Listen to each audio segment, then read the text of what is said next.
Have you ever wondered how English with 1.5 billion speakers in all corners of the world and approximately 750,000 words came to be the wonderfully expressive and multifaceted language it is today? Well, in this video, we will tell you about the history of the English language. First is Old English, from 450 until 1180. The history of the English language really started with the arrival of three Germanic tribes who invaded Britain during the 5th century AD. These tribes, the Angles, the Saxons, and the Jutes, crossed the North Sea from what today is Denmark and northern Germany. The Angles came from England, and their language was called English, from which the words England and English are derived. The invaded Germanic tribes spoke similar language, which in Britain developed into what we now call Old English.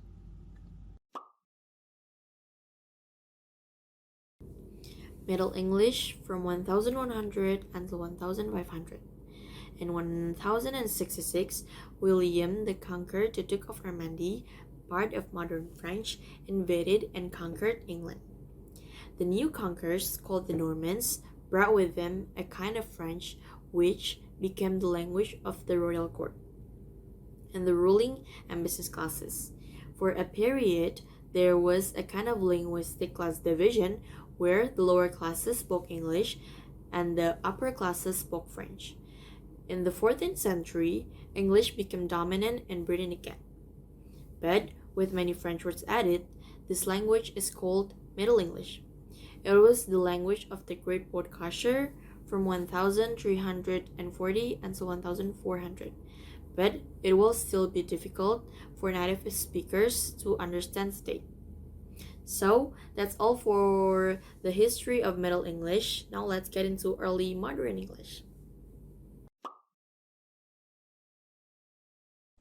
Early Modern English from 1500 until 1800 towards the end of Middle English and a sudden distinct change in the pronunciation, the great vowel shift start, with vowels being pronounced shorter and shorter.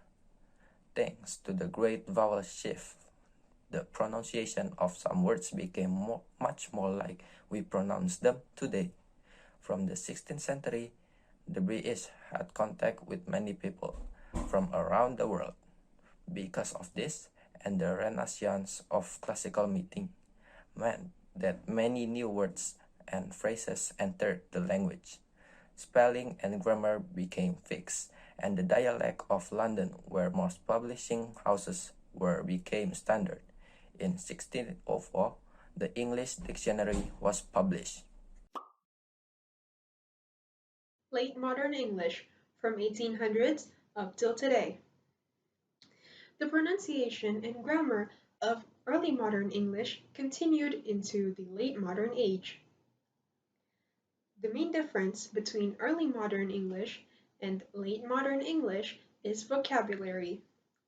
The vocabulary of English grew considerably. Late modern English has many more words arising from two principal factors.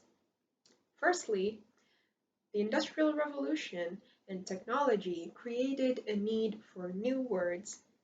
And secondly, the British Empire at its height covered 1/4 of the Earth's surface, and the English language adopted foreign words from many countries. The English language continues to evolve, and maybe someday the words that we're speaking right now will sound as old and strange to future listeners as Old English sounds to us. That's just how it is. Now you have a much better idea about why English is the way that it is today. We hope that this video can be useful as well as educational for all of you who watch. Thanks for your attention, and see you